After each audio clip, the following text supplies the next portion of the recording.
Hi everyone, this is another Terrain Direct video. In this video we're going to be going back to the Necroplaza once again. So this is video 10 I think we're in now. So what we're going to be looking at is how far I've got with this actual building. I've been putting in lots and lots of hours on this actual building, which I can't actually remember the actual amount of physical hours, but it's been astronomical. For one, cutting plastic card by hand has proved to be a challenge. It's proved to be very painful too. I have blisters on my fingers to prove that. Okay, so enough waffling. We'll go over to the bench and we'll go and have a look and just on how far we've got with the factory building. See you over there. Okay, so here we have the building. Now after all the actual rust effects were completed over the actual roof, and I've dry lined in some actual of the panel work to make it look a little bit more 3D effect wise. I'll try and get a bit of a closer look in here. I'm not sure on how much of the actual detail is going to come through on the camera. I'm hoping it's going to be a little bit more than what I'm actually seeing on the viewfinder. So in here there is actually 1, 2, 3, 4, 5 different colours into the rust. By blending different of the pigments together, I've managed to create multiple layers of rust and trying to build it out and build the actual thing up a little bit. One of the biggest changes that's happened other than the actual roof is the actual sides.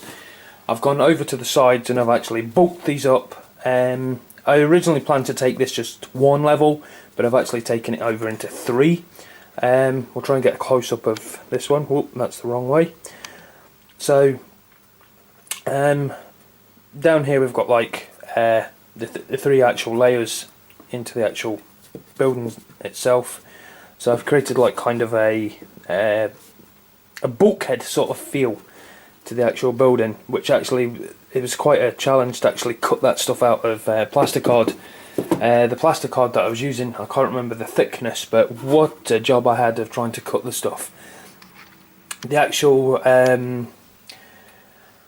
plasticard took out I think 9 of my actual blades, and I don't know if any of you have actually seen the knives that I actually use.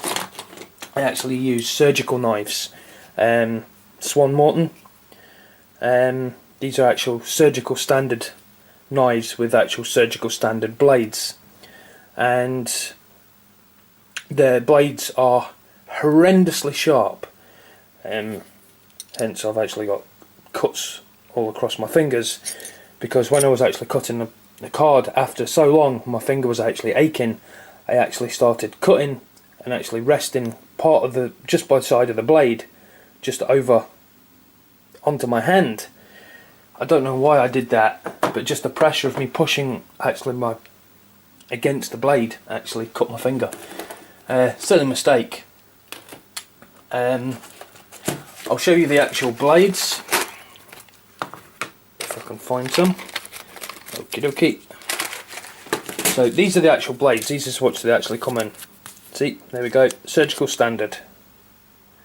Non-sterile surgical standard blades. I'm covering the price up there.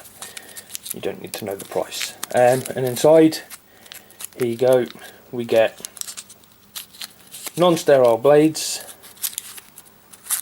And there we go.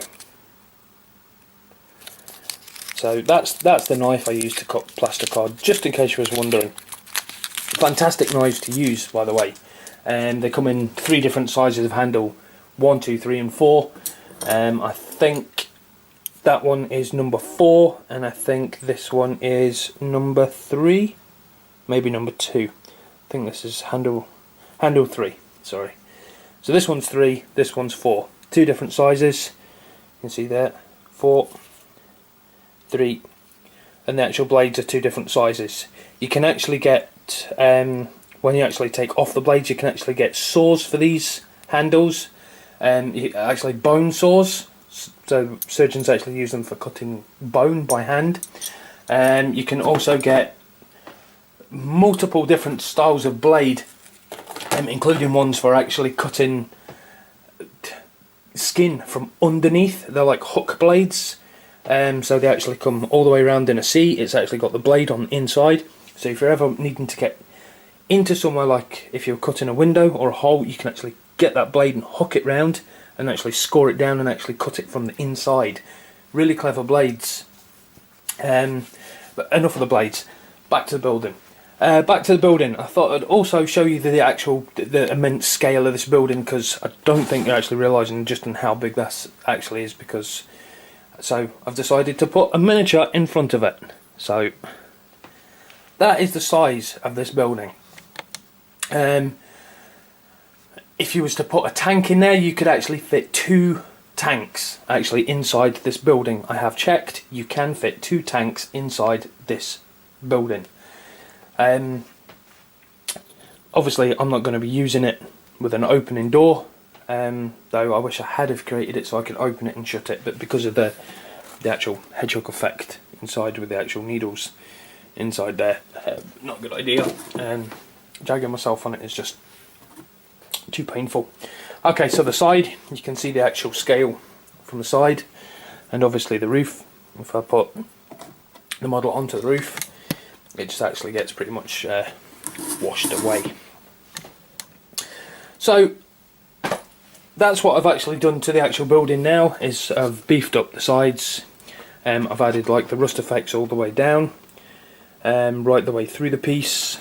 This has had 6 coats of varnish at different stages, because when I'm applying the MIG pigments, I apply a MIG pigment, I get the layer that I want to work, I get my blending right, I seal it, I go back, I seal it, I go back, I paint more pigments, I seal it again, I go back, because the pigments don't seem to stick as well to each other. They'll stick really well to the paint when they're in its powdered form. Then if you try and put a pigment over the top, it just tends to blend rather than build.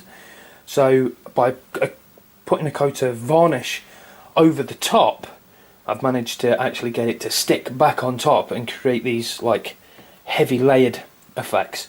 Then I give that a complete brushing with a cotton bud, one of these, with a city dirt pigment, which is in the rust effect pigment set. And I give that a good brush all over the actual panels, and you can actually really see like the light really popping from the white areas where I airbrushed, and then like the really dingy dark parts of the actual thing. Even though it's had a coat all the way over the whole building, it's actually just give it a little bit more of a 3D effect. I'm actually really pleased with the way that that's actually came out. So my next challenge is the actual door. I've applied a coat of heavy smoke over the actual door to make this one, to make the front stand out further than the back door. What I want to try and do is I want to try and think of a way of actually putting text onto the door here, like warning door opening, because the way that this particular door would actually open is this would slide down into the ground, so I have to create the base to adapt that, to make it look as though the door would actually slide down. Not sure how I'm going to do that yet, but I'm pretty sure I'll come up with something. And this door would actually slide up the way. That's how I wanted it to look anyway. So all in all, I'm really getting there. Masses of time spent on the sides and on the actual rust pigments. So I hope you enjoyed watching this video, and I hope it's given you a bit more of the insight actually into using these pigments. And top tip for actually spraying the varnish over in layers, if you haven't really used the pigments that much before, it really does work. It gives it a really good effect. Not sure the camera's going to do this justice. By the way, this is a brand new camera. I don't know if you've noticed from the last couple of videos, I had an issue with my lighting. The light, even when I had my lights, it still wasn't giving me the good effect that I wanted. So I just bit the bullet and went out and bought a brand new high definition camera, which this one actually is. I've been playing with it for quite a bit now.